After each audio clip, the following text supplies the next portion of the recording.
इस चैप्टर में हम जो भी बात करेंगे उसका एक फ्लो चार्ट देखते हैं। सबसे पहले हम मैटर के बारे में जानेंगे कि व्हाट इज़ मैटर। ठीक है, ये हम फर्स्ट चैप्टर में भी डिस्कस कर चुके हैं बेटा कि मैटर क्या है, इसके कितने टाइप्स हैं एंड ऑल दैट। फिर इसको कैटेगराइज किया गया है further pure substances and mixtures. आज जो हम बात करेंगे वो हम एलिमेंट्स और कंपाउंड्स के बारे में बात करेंगे। प्योर सब्सटेंसेस आगे दो तरह से क्लासिफाइड है। एलिमेंट्स जिनको सिंपल सब्सटेंसेस में कन्वर्ट नहीं किया जा सकता फर्दर मोर, और कंपाउंड्स जो होते हैं वो फिक्स कंपोजिशन ऑफ एलिमेंट्स होते हैं।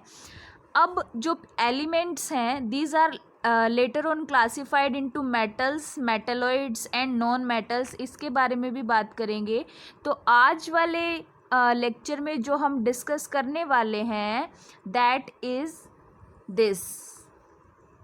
Is about the pure substances.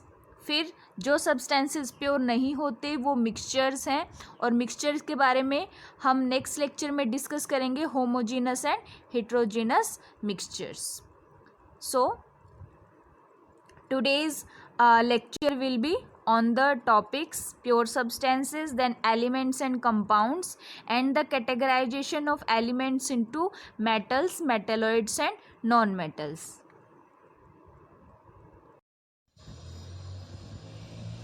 चलो एक छोटा सा एग्जाम्पल लेकर हम इसको और क्लैरिफाई करते हैं कि हमारे पास एक है मिल्क और दूसरा है हमारे पास शुगर। ठीक है, अब ये जो मिल्क है इसमें तो बहुत सारे पार्टिकल्स प्रेजेंट हैं, जैसे इसमें वाटर प्रेजेंट है, कुछ फैट्स हैं, ठीक है, कुछ प्रोटीन्स भी प्रेजेंट हैं।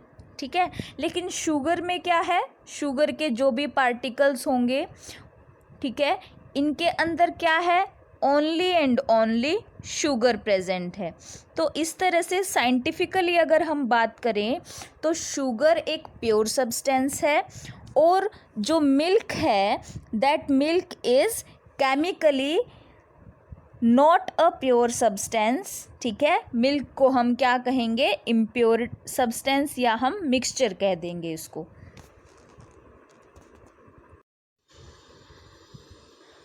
बेटा चैप्टर 1 में हमने बात की थी मैटर के बारे में कि व्हाट इज़ मैटर। ठीक है, कितनी तरह का होता है, solid, liquid, gas, Bose Einstein, plasma. ठीक है, बहुत सारी तरह का मैटर प्रेजेंट है।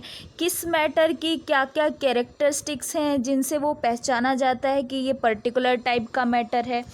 आज जो सेकंड चैप्टर है केमिस्ट्री का, उसमें हम एक लेवल और ऊपर चलते हुए ये डिस्कस करेंगे कि is matter around us pure, यानी कि हमारे आसपास जो भी मैटर प्रेजेंट है, जैसे हम डेली लाइफ में मिल्क यूज़ करते हैं, लेमनेड यूज़ करते हैं, कॉपर यूज़ करते हैं, सिल्वर यूज़ करते हैं, सल्फ़र है, क्लोरीन लेबोरेटरीज़ में यूज़ करते हैं, इलेक्ट्रिक वायर्स हैं, बहुत सारा मैटर हमारे आसपास प्रेजेंट है।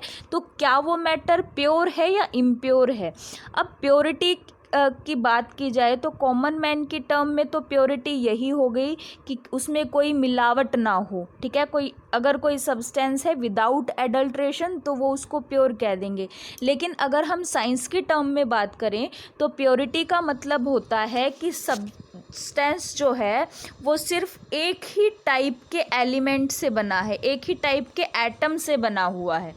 डिफरेंट सब्सटेंसेस लाइक वाटर जो हम पीते हैं, सॉल्ट जो हम अपने फूड में ऐड करते हैं, मिल्क ड्रिंक करते हैं, कैल्शियम है, मिनरल्स हैं, सोप यूज़ करते हैं, पेंट यूज़ करते हैं, इन सभी सब्सटेंसेस का नेचर डिफरेंट होता है, इन सब की प्रॉपर्टीज़ डिफरेंट होती हैं।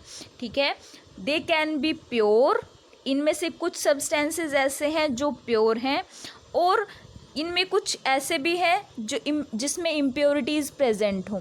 तो बेसिकली हम प्योर किसको कहेंगे, वो सब्सटेंस जो सिर्फ एक ही तरह के एटम से बना होता है, that is called as a pure atom. ठीक है, और दूसरे टाइप के जो एटम्स हैं, एलिमेंट्स हैं, उनको हम मिक्सचर कहेंगे, दूसरे टाइप के कंपाउंड्स को। तो वो मिक्सचर जो हैं वो बहुत सारे अलग अलग एटम से मिलने से बनते हैं। ये सब चीज़ें हम आगे आने वाली स्लाइड्स में डिस्कस करेंगे। प्योर सब्सटेंसेस किन को कहेंगे? एक ऐसे सब्सटेंसेस हैं ये जो सिर्फ एक ही टाइप के पार्टिकल से बने हैं। एक ही टाइप के पार्टिकल मतलब इनमें कोई और दूसरा पार्टिकल नहीं आएगा। अब जैसे सपोज करो आपके पास कॉपर है, ठीक है, कॉपर का कोई टुकड़ा है, कोई रिंग है, वो पूरी किससे बनी है? कॉपर के एटम से बनी है। अब सिल्वर का कोई आर्टिकल है आपके पास, ठीक है, तो वो किससे बना हुआ है? उसमें सारे एटम किसके हैं? सिल्वर के एटम हैं। जैसे सपोज सिल्वर का एक ब्लॉक है तो ये डिफरेंट एटम्स अगर मैं शो करूं, these all are made up of the silver atoms. Okay, तो these are the pure substances. दूसरा है कि इनको हम कैटेगराइज कैसे करें। हम दो कैटेगरीज बनाते हैं, जिन दोनों कैटेगरीज को हम प्योर सब्सटेंसेस के अंदर ही इंक्लूड करते हैं।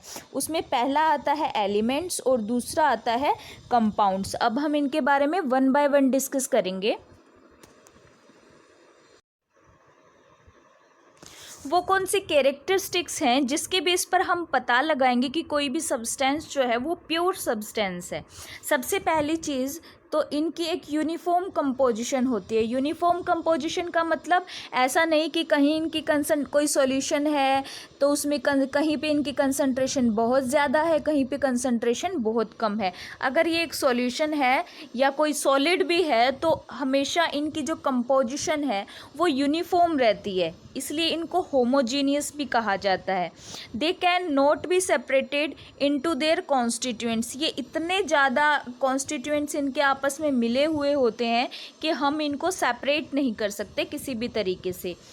तीसरा है कि इनका एक fix melting and boiling point होगा। Fourth, they always have the same characteristic properties. अगर कोई एक प्योर सब्सटेंस है और कोई दूसरा प्योर सब्सटेंस है, दोनों प्योर सब्सटेंस एक जैसी ही कैरेक्टरिस्टिक प्रॉपर्टीज़ को शो करेंगे। These are some characteristics by which we can identify the substance is pure. हम सबसे पहले बात करते हैं एलिमेंट्स के बारे में। An element is defined as the simplest form. सबसे सिंपल फॉर्म होती है प्योर सब्सटेंस की, which can not be broken into simpler substances. यानी कि ये सब्सटेंसेस इतने सिंपल हैं कि हम इनमें से और फर्दर सिंपल सब्सटेंसेस नहीं बना सकते, चाहे हम कोई भी फिजिकल मेथड अप्लाई कर लें या कोई भी केमिकल मेथड अप्लाई कर लें, हम इस सिंपलेस्ट फॉर्म को ब्रोकन डाउन नहीं कर सकते। एग्जाम्पल हैं जैसे हाइड्रोजन। अब हाइड्रोजन और ऑक्सीजन क्या है? एलिमेंट्स हैं। हाइड्रोजन है, ऑक्सीजन है, नाइट्रोजन है, ये सब एलिमेंट्स हैं, क्योंकि हम इनको तोड़ के फर्दर इससे छोटा कोई सब्सटेंस फॉर्म नहीं कर सकते हैं। इसीलिए एलिमेंट्स को building blocks of all the compounds कहा जाता है। जितने भी कंपाउंड्स एलिमेंट्स के जुड़ने से जो बनता है वो कंपाउंड होता है। तो जो भी कंपाउंड्स की फॉर्मेशन होती है उसके लिए इनको बिल्डिंग ब्लॉक कहा जाता है। देखो बेटा, कुछ इस तरह से सिनेरियो होता है कि ये हमारे पास कोई एटम है, ठीक है, और एक ये हमारे पास एटम है। अब इसने क्या किया? एलिमेंट की फॉर्मेशन की, यानी कि एक एटम दूसरे एटम से जुड़ गया और ये इसने बना दिया एक एलिमेंट H2 मान लो, ठीक है। इसी तरह से इसने किया और O2 बना दिया। अब ये दो एलिमेंट्स जब जुड़ जाएंगे, ठीक है, तो ये क्या बनाएंगे? वाटर। सपोज करो these are forming the water, H2O। तो ये H2O क्या हुआ? कंपाउंड हो गया, ठीक है।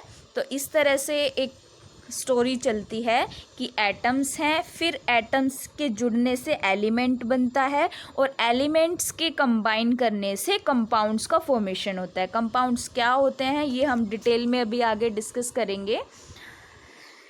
Then this elements contain only one kind of atoms. ये देखो, हाइड्रोजन एटम था, दूसरे हाइड्रोजन के साथ कंबाइंड किया, H2 एलिमेंट की फॉर्मेशन हुई। तो इसमें एक ही तरह के एटम्स हैं ना, यानी कि सिर्फ हाइड्रोजन एटम्स हैं। ऑक्सीजन का एलिमेंट बना तो सिर्फ ऑक्सीजन एटम ज्वाइन किए, iron is made up of, suppose करो आयरन का कोई ब्लॉक है तो उसमें सिर्फ एक ही तरह के एटम्स होंगे, कौन से? आयरन एटम्स, ठीक है।